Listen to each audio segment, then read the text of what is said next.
Revenge with Karen. The conference room smelled like aggressive cologne and desperation. You know the scent? It's that specific mix of eau de nepotism and the ozone stink of overheating laptops.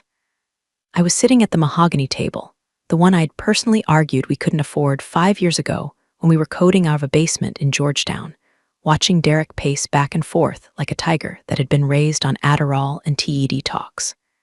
Derek, the founder's son, man who thought the cloud was something you could literally touch if you stood on a tall enough ladder. I'm Harper. I'm the lead systems architect. Or rather, I was the person who knew where all the digital bodies were buried because I dug the graves myself. I'm 45.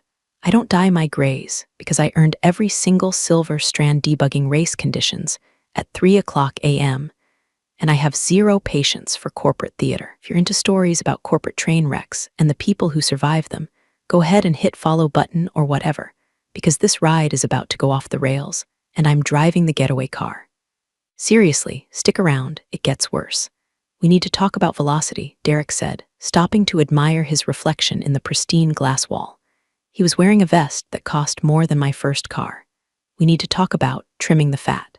The room went silent, kind of silence where you can hear the hum of the HVAC system and the collective spiking of blood pressure. There were 12 of us in the room. Engineers, product leads, data scientists, people with mortgages, people with kids who needed braces. And Derek, fresh out of an MBA program that apparently taught him that human beings are just rows in a spreadsheet you can delete to make the margins turn green. I took a sip of my lukewarm coffee, tasted like battery acid. Derek, I said, my voice scratching the air, our velocity is fine. We just shipped the Q3 update with zero downtime. The architecture is stable. If you trim the fat now, you're going to cut into the muscle. He turned to me.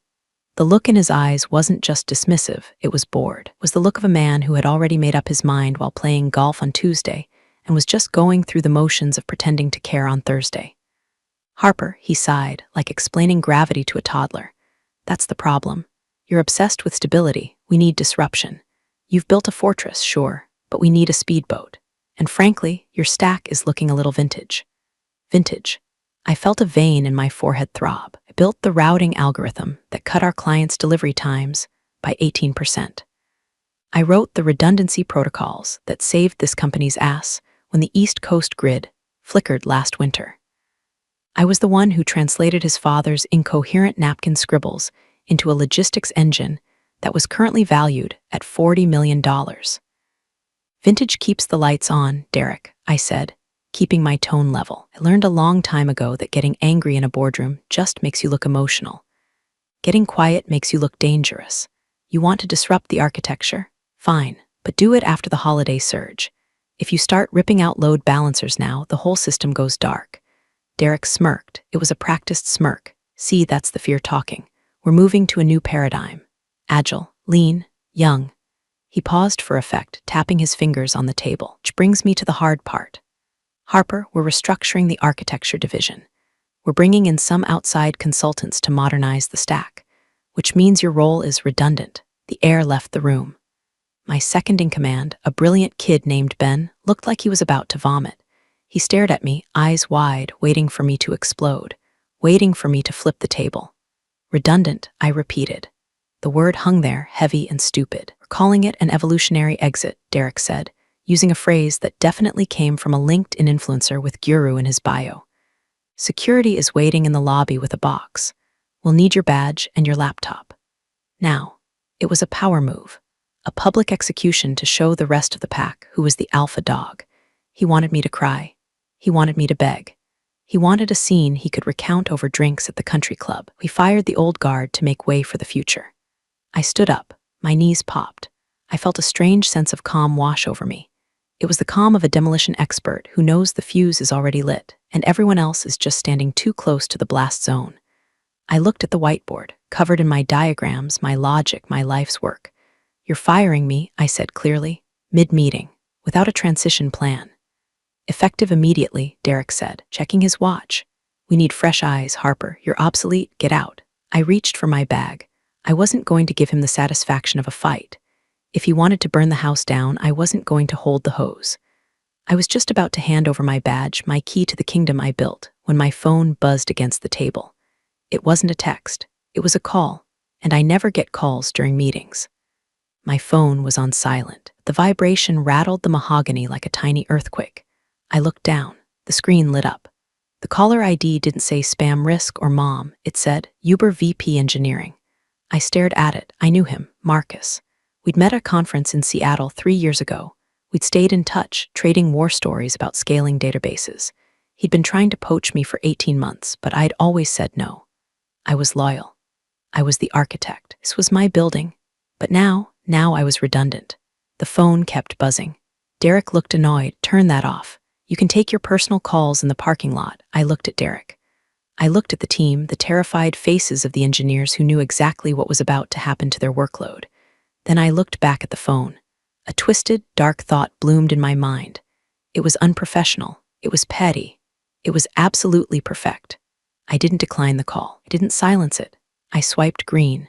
And then, maintaining dead eye contact with the man who just called me obsolete, I pressed speaker. "This is Harper," I said. The voice that filled the silent boardroom was crisp, loud, and unmistakably desperate. "Harper, thank God," Marcus's voice boomed. "Look, my HR team just got a ping on your LinkedIn status update. Did you just toggle to open to work? Because if you did, I need you. Drowning on this geofencing integration, and your paper on spatial indexing is the only thing that makes sense. I can get the offer letter over in 10 minutes. Double your current base. Full equity. Name your signing bonus. Just tell me you're free." The silence in the room changed. It shifted from the silence of a funeral to the silence of a bomb squad watching a wire get cut. Derek's smirk faltered. His brow furrowed. He looked at the phone, then at me. Clearly didn't understand what was happening. He thought it was a prank. He thought I was bluffing. "Is this a joke?" Derek laughed, a nervous, barking sound. "Who is that?" "It's Uber, Derek," I said, my voice ice cold. "The competition." "Take it," Derek sneered, doubling down on his stupidity because his ego wouldn't let him back up. "If they want my scraps, let them have them. Go ahead, take it." Marcus, on the other end of the line, heard him. "Harper, who is that? You in a meeting?" I smiled. It wasn't a nice smile. It was the smile of a wolf that just found the fence unlocked. "Marcus," I said, loud enough for the back of the room to hear. "I'm sitting with the COO of my current company. He just informed me that I'm obsolete. He says you can have me." He said, "What?" Marcus asked, genuine shock in his voice. "He said take the offer," I replied, never looking away from Derek. "So, Marcus, send the doc." For solid 10 seconds, only sound in the room was the hum of the overhead projector cooling fan, sounding like a dying lung. "Send the doc," I had said. "Sending now," Marcus replied instantly. "Check your personal email. And Harper, I'm not kidding about the bonus. We need you in Seattle by Monday if you can swing it. I'll expense the relocation. Just don't sign anything with those clowns until you see our numbers." "Understood," I said. "I'm hanging up now, Marcus. See you on the other side." Said, the line clicked dead. I set the phone down on the table. The screen went black, reflecting Derek's face. He looked like someone who had just swallowed a bee, but was trying to pretend it was a breath mint. His brain was trying to process 2 contradictory pieces of data. 1, Harper is a dinosaur who needs to be fired. And 2, one of the biggest tech giants in the world just offered to back up a money truck for her in less than 30 seconds. Derek chose option 1. Denial is a hell of a drug, especially when your daddy pays for the prescription. "Well," Derek scoffed, adjusting his cuffs. "That was theatrical. Did you set that up? Have your little boyfriend call and pretend to be a VP?" My jaw tightened. "Marcus is the VP of engineering at Uber, Derek. You can Google him. You could check the attendee list of the TechCrunch Disrupt panel you were supposed to speak at last year, but skipped because you were networking in Ibiza." Ben, my second in command, finally spoke up. His voice was trembling. "Derek, that was Marcus Lynn. He wrote the white paper on distributed hash tables. If he's calling Harper, it means nothing." Derek snapped, slamming his hand on the table. The cheap monitor shook. "It means she's good at networking. Doesn't mean she can code for the modern web. We need React Native rock stars, not whatever legacy backend mess she's been hoarding." Ding. My phone lit up again. An email notification. Subject, offer letter, principal infrastructure architect. I didn't open it. I didn't need to. I just let it sit there, glowing. "Legacy backend mess," I repeated slowly. "That mess processes 40,000 transactions a second, Derek. It handles the routing logic for your entire fleet. It's not a mess, it's a cathedral, and you're kicking out the stonemason because you want to put up drywall. We have documentation, Derek waved a hand dismissively. We have the wiki. We have the code comments. Anyone can pick it up. Any junior dev fresh out of boot camp could run this system. I looked at Ben. Ben looked at the floor. We both knew the truth. Wiki was 3 years out of date because Derek had cut the budget for technical writers. The code comments were cryptic notes I wrote to myself at 4 a.m., mostly referencing inside jokes and heavy metal lyrics that doubled as encryption keys for my logic flow. Is that so? I asked. You think the documentation is sufficient? I know it is, Derek sneered. I've seen the folders. It's all there. Now, hand over the laptop. Security is waiting. One of the engineers, quiet girl named Sarah who handled the API gateways, raised her hand. She looked terrified. Derek, the encryption keys for the erratic load-shedding protocols. Are those in the wiki? Because last time we tried to patch the server without Harper, the whole database locked up for 6 hours. Derek turned on her. We will figure it out, Sarah. That's what I'm paying you for. This is exactly what I mean about a toxic culture of dependency. Harper has made herself a bottleneck on purpose to inflate her value. By removing her, I'm liberating you, liberating them. He was liberating them from the parachute right before kicking them out of the plane. I stood up, sliding my phone into my pocket. I could feel the heat of the battery. It felt like leverage. You're right, Derek, I said, my voice dropped dead calm. I have been a bottleneck. I've been catching every error, every bad commit, every catastrophic failure before it ever reached the client. I've been the dam holding back the flood. But if you want to be liberated, be free. I closed my laptop. It was a battered ThinkPad covered in stickers, Kubernetes, Linux, a faded I voted sticker from 2016. I unplugged the HDMI cable. The projector screen went blue. No blue screen of death, Derek mocked. I expected more drama. The drama comes later, I said, usually around 2:00 a.m. on a Saturday. I unclipped my badge from my belt loop. It was an old badge, the photo taken 10 years ago when I still had hope in my eyes and less caffeine in my bloodstream. I slid it across the mahogany table. It spun, coming to a rest right in front of Derek.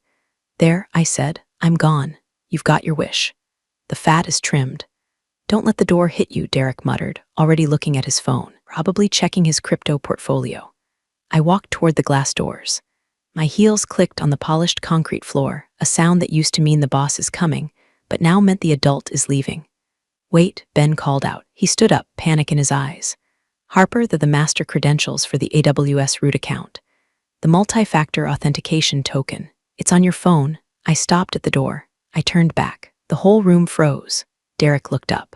What? Root access? Ben stammered. It's tied to Harper's device. If she leaves, we can't push hotfixes.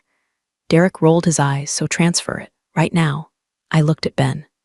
I looked at Derek. And then I remembered the contract clause Derek had made us all sign 3 years ago, a clause intended to stop employees from stealing IP, but written so aggressively it cut both ways. I can't, I said. What do you mean you can't? Derek demanded. Do it. Just fired me, Derek, I said, a small, cold smile touching my lips. My employment is terminated. Effective immediately, which means per company security policy, Section 4, Paragraph 2, which you wrote, I am strictly prohibited from accessing, transferring, or modifying any company systems. If I touch that root account now, I'm committing a federal crime. Corporate espionage. I'm authorizing you. Derek shouted. Can't authorize a non-employee to access root, Derek, I said. That voids your SOC 2 compliance certification. You'd lose your insurance. You'd lose the bank contracts. Then we'll figure it out. He yelled, his face turning a blotchy red. Just get out, we'll reset it. Good luck with that, I said. Support takes 48 hours to verify identity for a root reset. Hope nothing breaks before Tuesday. I pushed the door open. The air in the hallway felt cooler, cleaner. Goodbye, Derek, I said. Try not to touch the thermostat. Walking out of a building you helped design is a surreal experience. I passed the server room on the second floor, my baby. I could hear the faint hum of the cooling fans through the fire-rated door. It was a rhythmic, industrial purr that I had tuned perfectly over a decade. I knew which rack vibrated if the AC kicked on too hard. I knew which hard drive slot on cluster B was finicky and needed to be jiggled. It wasn't just hardware, it was an organism, and I had just been surgically removed from its immune system. People looked at me as I walked down the hall. They knew. News travels faster in a tech company than a packet over fiber optics. The Slack channels were probably melting down right now. Did you hear? Derek finally did it. Harper's out. We're doomed. I saw heads duck down behind monitors. I saw pity. I saw fear. I didn't stop to say goodbye. Goodbyes are for people who intend to stay friends. I intended to be a cautionary tale. I pushed through the main lobby doors, and the humid Washington air hit me like a wet towel. It was raining. Of course it was raining. The sky was the color of a bruised plum. My truck, beat-up Ford F-150 that I drove specifically because it annoyed Derek's Tesla sensibilities, was parked in the back. I threw my bag into the passenger seat. My hands were shaking, not from fear, but from the adrenaline dump. I had just nuked my career of 10 years in under 20 minutes. I sat in the driver's seat, listening to the rain hammer on the roof. I pulled out my phone. The email from Marcus was still open. I scrolled down to the compensation package. Base salary, $320,000. Signing bonus, $50,000. RSU, 15,000 units, vesting monthly. Title, Chief Infrastructure Strategist. I let out a breath I didn't know I was holding.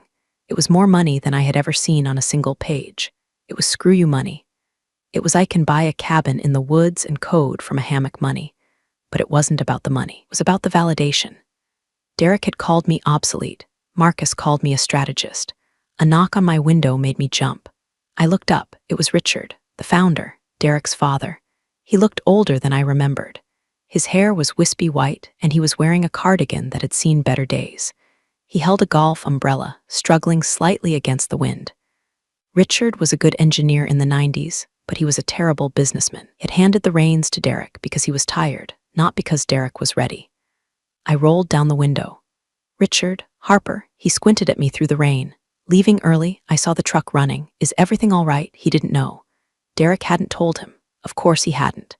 Derek operated in the shadows until he could present a sanitized version of the truth to his dad. I'm not leaving early, Richard, I said, my voice surprisingly steady. I'm leaving for good. Richard blinked, water dripping from the rim of his umbrella. What? Did you get a better offer? We can match it. You know I was fired, Richard. I cut him off. Derek just terminated me, said I was obsolete, said my architecture was vintage. Richard's face went pale. He did what? We have the board meeting next week. The Q4 roadmap, who is going to present the scaling strategy? Derek is, I said. He's got some consultants coming in. Apparently, I'm the fat that needed trimming. Richard gripped the door handle. No, that's a mistake. I'll talk to him. Just come back inside. We'll fix this. I'm the chairman, for Christ's sake. I looked at this man who had hired me when I was 35, who had given me a chance when other tech bros thought a woman couldn't handle back-end architecture. I felt a pang of sadness. But then I remembered Derek's smirk. I remembered the word redundant. It's too late, Richard. I said I already accepted another offer. In the room, while Derek was firing me. Who? Richard whispered. Uber, I said. Richard physically recoiled. He knew what that meant. He knew they were our biggest competitor in the logistics space. He knew that if I went there, I wasn't just leaving, I was defecting. Harper, please. The non-compete, Derek voided it, I said ruthlessly. He fired me without cause. In Washington state, that makes the non-compete unenforceable. You should check with legal, but I'm pretty sure Derek just handed your playbook to the enemy. Richard looked like he was going to be sick. He turned and looked back at the glass building, his legacy, now being piloted by his idiot son. I have to go inside, Richard stammered. I have to stop him. Good luck, I said. And Richard, tell Derek that spaghetti code is what Italians call a masterpiece. It's what keeps the sauce from sliding off the plate. I put the truck in gear. I didn't look back as I peeled out of the lot. I turned on the radio. Some classic rock station was playing Burnin' Down the House by the Talking Heads. I cranked the volume. I drove toward the highway, toward Seattle, toward the future. Behind me, in the rearview mirror, the gray building grew smaller and smaller until it was just a smudge against the rainy sky. Inside that smudge, I knew the chaos was just beginning. Derek had pulled the pin. Now he had to hold the grenade. The first week at Uber was like stepping out of a submarine and into a luxury resort. My new office had a view of the Sound. The coffee was single origin and actually hot. My team, an elite squad of 12 developers who looked at my code like it was scripture, listened when I spoke. There was no mansplaining. There was no justification. I drew a diagram and they built it. It was intoxicating. I'd be lying if I said I didn't keep a tab open on my second monitor. Down Detector Com Mobility Tech, my old company, for the first 3 days, nothing happened. That's the thing about good architecture, it has inertia. A well-built system can run on autopilot for a while, even if the pilot is dead at the controls. It coasts. But on Thursday, the wobble started. It began with a text from Ben. We weren't supposed to talk, corporate espionage and all that. Ben was using a burner signal account. Ben, the load balancers are acting weird. Latency is up 400 ms. Derek told us to just reboot the clusters. Me, don't reboot, the cache needs to warm up. If you reboot during peak hours, you'll cause a thundering herd problem. Ben, I know, I told him. He said reboot it, it's just a computer. We rebooted. Now the database CPU is pegged at 100%. I sipped my latte and watched the little red line on Down Detector tick upward. A small spike in user reports. App is slow. Can't log in. I didn't reply to Ben. I couldn't. Helping him would be helping Derek, and Derek needed to learn that gravity exists. By Friday afternoon, the wobble became a shake. I was in a strategy meeting with Marcus, mapping out a new predictive arrival algorithm, when my old company's public status page updated. Status: degraded performance on East Coast nodes. Looks like your old friends are having a rough day, Marcus noted, glancing at the screen. He wasn't gloating, he was just observing. In this business, downtime is blood in the water. They're rebooting the clusters, I murmured, staring at the metrics. They're trying to clear a memory leak that isn't a memory leak. It's a queue backup. How do you know? Marcus asked. Because I designed the queue to back up when the fraud detection API gets too aggressive, I said. It's a safety valve. If they reboot, they flush the safety valve. The fraud checks will fail open. Ouch, Marcus said. That sounds expensive. It is, I said. Back at the old office, as I later learned, it was pandemonium. Derek had brought in his consultants, 3 guys in Patagonia vests who specialized in agile transformation, but couldn't read a raw SQL query to save their lives. They were staring at the dashboards, which were flashing red, and throwing out buzzwords. We need to horizontally scale. One of them shouted, spin up more instances. Derek commanded, so they did. They spun up 50 new server instances. Here's the thing about the system I built. It had a hard-coded license cap on the third-party mapping API, a cap I had negotiated to save us money. The contract allowed for 100 concurrent connections. When they spun up 50 new servers, the total connections hit 150. The mapping provider's automated system saw the breach of contract. And, as per the terms I had warned Derek about 2 years ago, it instantly revoked the API key. Friday, 4:15 p.m. Every single driver on the platform lost their map. I saw it happen in real time on social media. Twitter exploded. At angry user, WTF, my app just went blank. I'm stuck in traffic and I don't know where I'm going. Mobility tech fail at driver Dave. I can't pick up riders. The map is gone. Support is not answering. Ben texted me again. Just one word. Ben, blackout. I sat in my ergonomic chair, watching the chaos unfold from the safety of the competition. I imagined Derek in the war room, screaming at the consultants, screaming at Ben, screaming at the screens. I imagined him trying to call the mapping vendor, only to realize he didn't know the account number, the password, or the name of the rep, because the rep's contact info was in my Rolodex, the physical one, which was currently in a box in my garage. Should we call them? Marcus asked, half joking. Offer to acquire them for pennies on the dollar. Not yet, I said, turning back to my code. Let them simmer. The weekend is just starting. I typed a few lines of Python, optimizing a route for Uber. It felt smooth, clean.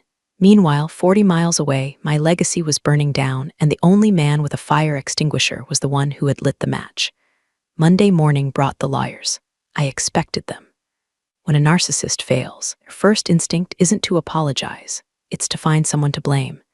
And since Derek couldn't blame the servers for being disloyal, he blamed the architect. I was sitting in Uber's HR orientation, half listening to a presentation about health savings accounts, when my personal phone buzzed.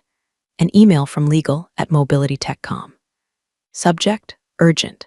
Demand for return of proprietary data / intellectual property. Miss Harper, has come to our attention that critical system documentation and administrative credentials are missing from company repositories. We have reason to believe you have retained these assets in violation of your employment agreement. You are hereby ordered to return all encryption keys, root passwords, and architectural schematics within 2 hours, or we will seek immediate injunctive relief and damages for sabotage. Sabotage. That was Rich. Excused myself from the meeting and walked to the break room. I made a cup of tea. Then I opened my laptop and drafted a reply. I didn't need a lawyer for this. I knew their contracts better than they did. To legal at Mobility Techcom CC, Derek, Richard Deere legal team, per my termination interview or lack thereof. I was escorted from the building immediately. I was not given an exit interview, nor was I asked to perform a knowledge transfer. As per the company handbook, page 42, section 8, all company assets must be surrendered upon termination. I surrendered my laptop and badge. I retained nothing. Regarding the missing documentation, all documentation exists within the company's Confluence server. However, as I repeatedly warned management in Q1, Q2, and Q3, see attached forwarded emails. Filing system requires specific tag-based queries to navigate because the search function is broken. If your current team cannot find the files, it is not because they are missing. It is because they do not know how to ask the library for the book. Regarding the encryption keys, these are stored in the Hardware Security Module, HSM, in the server room. Access to the HSM requires a physical fob. My fob was on the keychain I handed to security. If you have lost it, that is a physical security breach, not a theft. I am now an employee of a competitor. Any request for me to perform work, explain systems, or guide your team constitutes consulting services. My rate for consulting is $5,000 per hour, with a 10-hour minimum, payable in advance. If you wish to engage my services, please send a contract. Regards, Harper. I hit send. 10 minutes later, my phone rang. It was Ben. Harper whispered, "Derek is reading your email. He's purple. Veins are popping. Is he going to pay the consulting fee?" I asked dryly. "He threw a stapler at the wall," Ben reported. "He's screaming that you encrypted the documentation on purpose." "I didn't encrypt it," I said. "I just organized it using the Dewey Decimal System of Logic, and he's trying to read it with a coloring book mindset." "Did they find the HSM fob?" "Yeah, it was in the box security took," and said, "But nobody knows the PIN." I paused. The PIN, the 6-digit code that unlocked the physical hardware keys for the entire kingdom. "Let me guess," I said. "Derek wants the PIN. He says if you don't give it to him, he's calling the FBI," Ben said, sounding terrified. "Tell him the PIN," I said. "I don't care. It's not my problem anymore." "What is it?" Ben asked, pen ready. "It's the date the company was founded," I said. MMDDI. Eric's birthday is the backup PIN. There was a long silence on the other end. "Ben, Harper," Ben's voice broke. "We tried the founding date. It didn't work. And we tried Derek's birthday. It didn't work either." I frowned. "That's impossible. I set those myself. Unless," then it hit me. A memory from 6 months ago. Derek had demanded a security audit. He had insisted on changing all the master pins himself, claiming that too many people know the old ones. He had walked into the server room, changed the codes, and then, "Ben," I said slowly. "Derek changed the pins in April. He said he wrote them down in his black book. You know, the moleskine he carries everywhere. The one he left in the Uber on his way to the airport last week," Ben asked. I started laughing. I couldn't help it. It was a dark, guttural laugh that scared the HR rep walking by the break room. "He lost the master keys," I wheezed. "Locked himself out of his own house and lost the only key." "So, we're screwed?" Ben asked. "You're not just screwed, Ben," I said, wiping a tear from my eye. "You're bricked. You have to reset the hardware. That wipes the data. All of it." "Oh God," Ben whispered. "I have to go, Ben," I said. "I have a meeting about building the future. Good luck with the history erasure." I hung up. I pictured Derek tearing apart his office, looking for a notebook that was probably currently being sold on eBay by an Uber driver who thought it was just a nice journal. The irony was delicious. The vintage architect was the only one who remembered where the keys were, but the modern disruptor had thrown them in the trash. In the tech world, nothing stays secret forever, especially when you have a dozen disgruntled engineers who just watch their stock options evaporate because their boss lost a notebook. On Wednesday, 2 days after the blackout weekend, I received a file via an anonymous Proton Mail account. No subject line. Just a video attachment labeled Board Q3 Emergency Session MP4. I shouldn't have watched it. It was technically confidential material. But I'm human, and I'm petty, and I wanted to see the fire. I put on my noise-canceling headphones, dimmed the lights in my home office, and clicked play. The video was grainy, recorded from a laptop webcam sitting low on a table, likely Ben's laptop. left accidentally open during the Zoom hybrid meeting. The board was gathered around the long oak table. Richard sat at the head, looking like a ghost. He had aged 10 years in 10 days. Derek sat to his right, wearing a suit that was too shiny, sweating through his shirt. Across from them sat the investors, the VCs, the sharks. Specifically, a woman named Alina represented the venture capital firm that owned 30% of the company. Alina didn't suffer fools. She ate them for breakfast. "Let me get this straight," Alina said, her voice tinny through the laptop speakers. "We have been offline for 72 hours. Our customer churn rate has spiked 12%, and you are telling me we cannot restore the database because it's a hardware issue," Derek stammered. "Legacy hardware. The HSM modules are antiquated. Modernizing them." "You lost the PIN," Alina said flatly. She didn't ask, she stated. "My technical auditor spoke to your sysadmin. You lost the administrative PIN to the security modules, Derek. You are locked out of your own encryption." Derek wiped his forehead. It was a transition error. When Harper left, Alina interrupted. "Yes, let's talk about Harper. I reviewed the staffing changes. You fired your lead architect, woman who built this proprietary stack, on the same day you initiated a major restructuring. She was resisting the new direction." Derek argued, his voice cracking. "She was a blocker. We needed velocity." "Velocity," Alina repeated. She picked up a piece of paper. "I have a report here." "Do you know where Harper is now?" Derek stayed silent. "She is at Uber," Alina said. "She started Monday. And according to my sources in the Valley, is already leading a team to implement a new predictive logistics feature." "Does that sound familiar, Derek?" "That's our roadmap," Derek whispered. "It was your roadmap," Alina corrected. "Now it's their product. Because you fired the person who understood it and sent her to the competition with a grudge, and I assume, a very thorough understanding of exactly where our system is weak. She signed a non-compete." Derek shouted, desperate. "Which you voided by firing her without cause." Richard suddenly snapped. It was the first time he had spoken. He slammed his fist on the table. "I checked with legal, Derek. You didn't even consult HR. You just threw her out. You gave away our castle and the architect who built it." The room went deadly silent. Derek looked at his father, betrayed. "I did it for the company, to modernize us." Alina stood up. She gathered her papers. "Derek," she said, her voice dangerously calm, "you didn't modernize us. You bricked us. I am calling for vote of no confidence, pending a full audit of the IP loss." "You can't do that," Derek said, standing up. "My family holds majority voting rights." Alina looked at Richard. "Richard?" Richard looked at his son. He looked at the chaos. He looked at the stock price ticker on the wall, which was bleeding red. "I abstain," Richard whispered. Derek's eyes went wide. "Dad?" "I abstain," Richard repeated, putting his head in his hands. The video ended. I sat back in my chair. The silence in my apartment was heavy. I took a sip of wine. It was a Cabernet. Bold, full-bodied, with notes of oak and vengeance. I didn't feel happy exactly. It's hard to feel happy watching something you loved die, but I felt balanced. The scales had tipped. I closed the laptop. My phone buzzed. It was Richard. "Richard, can we talk, please? Coffee, tomorrow." I stared at the text. Part of me wanted to ignore it. Part of me wanted to let them burn. But the architect in me, the part that hates inefficiency and waste, knew that this wasn't over.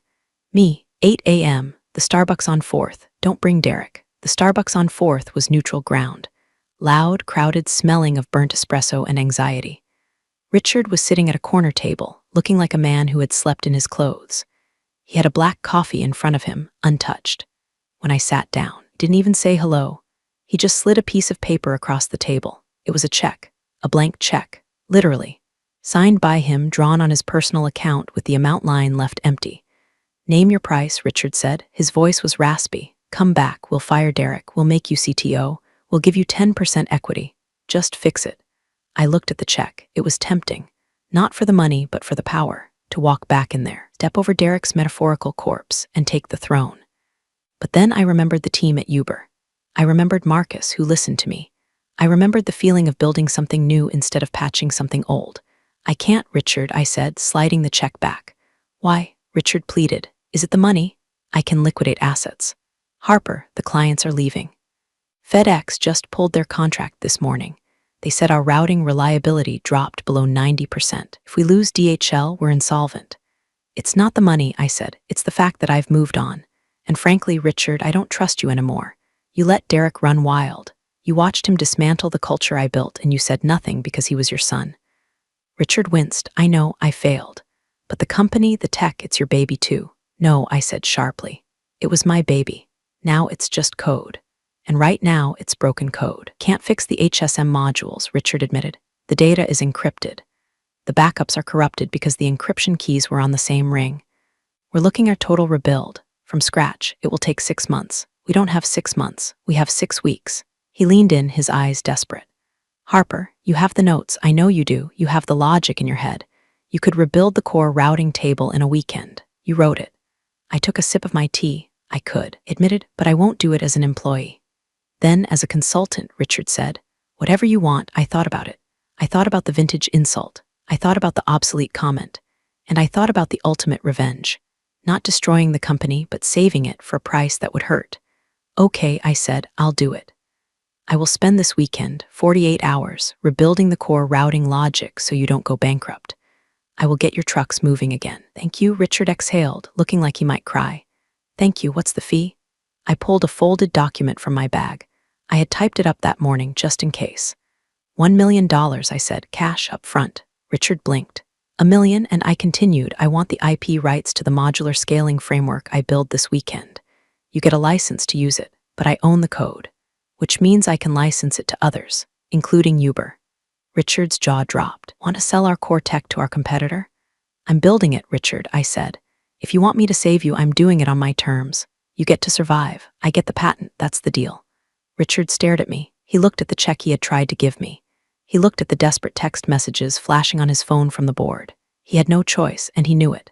Okay, he whispered. Okay, do it. I smiled. It was the first genuine smile I'd had in weeks. Great, I said. Wire the money. I'll start Friday night. Oh, and Richard, tell Derek he's not allowed in the building while I'm there. I don't want his modern energy messing up my vintage workflow. The office was empty on Friday night. Security had been instructed to let me in and, more importantly, to keep everyone else out.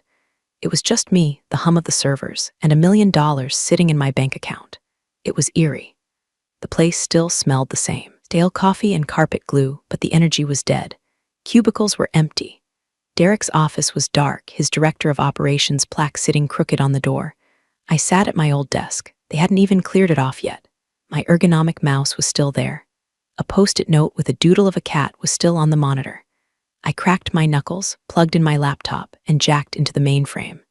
Hello, old friend, I whispered. The system was a mess. Eric's consultants had tried to patch the API failures with spaghetti code that looped back on itself. It was like looking at a wound that had been stitched up with dirty shoelaces. I didn't try to fix their mess. I deleted it. rmrf/consultant bullshit/ I started fresh. I pulled the logic from my brain, the spatial indexing, the load shedding, the vintage architecture that worked because it was built on math, not hype. For 48 hours, I lived in the code. I drank Red Bull. I listened to Metallica. I rebuilt the routing engine from the ground up, streamlining it, making it leaner, faster. It was better than the old version. It was a masterpiece. By Sunday morning, the sun was coming up over the Potomac. My eyes were burning, but the dashboard was all green. System status, operational. Latency, 12 ms. API connections, stable. I had done it. I had saved them, but I wasn't done. Opened the core library, the black box that handled the most complex calculations, and I added a comment, a signature, / architecture by Harper, property of Harper Holdings, LLC, / license to Mobility Tech, license revocable upon 30 days notice, / if you are reading this, Derek, you're welcome. I committed the code. I pushed to production. As the servers spun up, accepting the new logic, my phone buzzed. It was a notification from Uber. Press release. Uber Freight announces Quantum Route, a new predictive logistics engine. I smiled. The project I had started at Uber on Monday was launching today. The code I had written there was different. It was cloud-native, AI-driven, truly modern. The code I just wrote for Richard, it was solid. It was stable. But it was the past. I had just sold them a very expensive, very reliable spare tire. I was already building a jet engine for the competition. I packed up my bag. I took my old ergonomic mouse. I paid for it, after all. I walked out of the building. I didn't feel nostalgic this time. I felt like a contractor who had just finished a renovation on a house she used to own. It was a nice house, but I didn't live there anymore. I texted Richard, it's done. System is live. DHL won't leave. Money is in the bank. Goodbye, Richard. Got in my truck. The rain had stopped. The sun was shining. I was exhausted. I smelled like stale energy drinks. But I had never felt cleaner. 3 months later. The tech world moves fast. In 90 days, Mobility Tech, my old company, had stabilized. They didn't go bankrupt. They kept their clients. But they were no longer the innovators. They were the legacy option. The safe, boring choice for companies that liked old-school servers and didn't mind slower updates. Eric was gone, pursuing other opportunities, the press release said. I heard through the grapevine he was trying to launch a crypto-based dating app. I give it 6 months before he loses the passwords to the users' wallets. Richard remained as chairman, but the board had installed a new CEO, a boring, number-crunching woman from Oracle who locked down the budget and banned disruption. She calls me once a month to authorize the licensing check for my code. Always answer on the second ring. I like hearing the sound of my passive income. At Uber, I was no longer the new hire. I was the chief infrastructure strategist. My team had just shipped the quantum route feature. It was crushing the market. We were faster, smarter, and cheaper than Mobility Tech could ever hope to be. I was sitting in a glass-walled conference room in Seattle, a real one, not a rented facade. We were celebrating the Q4 numbers, champagne and paper cups. My phone buzzed, an email. From Richard Subject, checking in Harper, we're seeing some degradation in the routing speed again. The new CEO wants to know if you'd be open to a retainer arrangement to optimize the code you wrote in October. We can offer. I didn't finish reading it. I looked at the young engineers around me. Bright kids, hungry, respectful. They didn't call me vintage. They called me boss. I looked at Marcus, was raising a toast. To the architect, he said, nodding at me. To the build, I replied. I looked back at my phone. I hit forward. To Uber Legal CC, my assistant message, please reply to this. Tell them my consulting rate has doubled, and send them a cease and desist if they try to modify the core library without a license extension. I put the phone down, face down. I wasn't angry anymore. I wasn't seeking revenge. I had moved past revenge, had achieved something far more dangerous. I had achieved leverage. I had built their foundation. I had watched them burn it, and then I had forced them to buy the ashes back from me at a premium. I took a sip of champagne. It tasted like victory. The AC vents hummed above me, a perfect, efficient, silent flow of cool air. I closed my eyes and listened to the system running. It was working perfectly. And this time, I had the keys. And that's the story. Take care of yourselves out there. The world's unpredictable enough.